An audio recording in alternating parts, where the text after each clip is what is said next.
अवाम को लॉलीपॉप दिया महंगाई खत्म करने का और अब सितम तोड़ रहे हैं हर चीज महंगी करके। अवाम को समझ नहीं आ रही कि झूठ पर झूठ बोलने पर शर्म दिलाएं तो किसे, क्योंकि सियासत का इस लफ्ज से दूर तक कोई ताल्लुक ही नहीं। सब्सक्राइब करें और बेल दबाएं ताकि कोई खबर रह न जाए। आज के प्रोग्राम में बात होगी पीटीआई की जारहाना इनिंग्स पर, तजर्बाकारों की नई सितम ज़रीफी पर और नेशनल सिक्योरिटी काउंसिल के आज होने वाले इजलास का भी जिक्र करेंगे। सबसे पहले बात करते हैं तजर्बाकारों की तजर्बाकारी पर, जो अवाम पर महंगाई की ज़रबकारी कर रही है।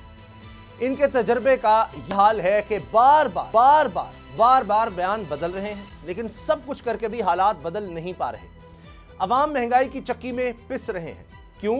क्योंकि पीडीएम जमातों को अपने केसेस खत्म करने थे, इस्लाहात के नाम पर अगले इलेक्शन सीधे करने थे, अवाम को लॉलीपॉप दिया महंगाई खत्म करने का और अब सितम तोड़ रहे हैं हर चीज महंगी करके। अवाम को समझ नहीं आ रही कि झूठ पर झूठ बोलने पर शर्म दिलाएं तो किसे, क्योंकि सियासत का इस लफ्ज से दूर तक कोई ताल्लुक ही नहीं। हुकूमती जमातें अपोजिशन में थीं तो महंगाई की वजह से इमरान खान की नाअहली इसको करार देती थी कि महंगाई की वजह है इमरान खान की नाअहली, नालायकी इमरान खान की।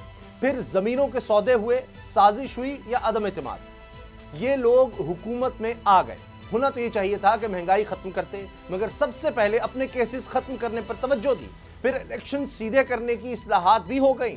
ना मिली तो इन तजर्बाकारों से अवाम को खैर ना मिली, बल्कि रोटी कम खाने की एक तजवीज़, चाय कम करने और चीनी छोड़ने के मशवरे मिले। ये सोशल मीडिया का दौर है जनाब, इसमें सिर्फ मीडिया मैनेजमेंट के गंदे धंधे से हुकूमत अपने झूठ छुपा नहीं सकती। हुकूमत संभालते ही मुआशी बदहाली का ढंडोरा पीटा गया, सारा मलबा पीटीआई की हुकूमत पर गिराया गया। कुछ दिन गुजरे तो बयान बदल गए। ताज़ा फरमान ये सामने आया कि महंगाई के अजाब के पीछे पीटीआई के आईएमएफ से किए गए मुआहिदे हैं।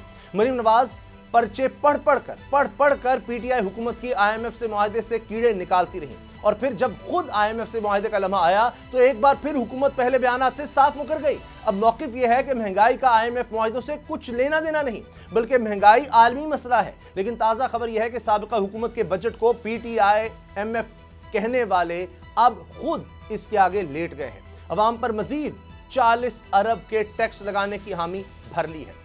लेकिन तल्ख हकीकत यह है कि महंगाई के सितम तोड़ने की इस मश्क से हुकूमत अपनी सियासी कब्र खुद खोद रही है।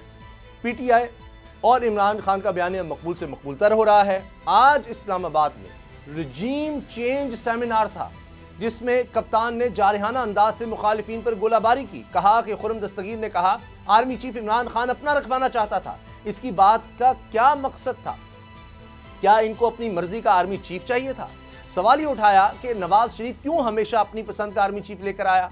इसलिए कि इसने इतनी मेहनत से चोरी के जरिए पैसा इकट्ठा किया था और इसे फिक्र है कि पैसा कैसे बचेगा। इन्हें डर फौज से होता है, क्योंकि इंटेलिजेंस एजेंसीज के पास इनकी चोरी की रिपोर्ट होती है। कप्तान ने इल्जाम भी लगा दिया कि लाहौर में ज़िमनी इंतखाबात को मैनेज करने की कोशिशें हो रही हैं। कप्तान का लहजा आहिस्ता आहिस्ता जारहाना हो रहा है। खिलाड़ी भी उन्हीं के नक्शे कदम पर चल रहे हैं। कहते हैं खुर्रम दस्तगीर के बयान पर DGISPR वजाहत करें, जबकि फवाद चौधरी का कहना है कि इसराइल को तस्लीम करने के लिए माहौल बनाया जा रहा है। इस मौके पर फवाद चौधरी ने शेर व शायरी के जरिए भी मुखालिफिन पर गोलाबारी की।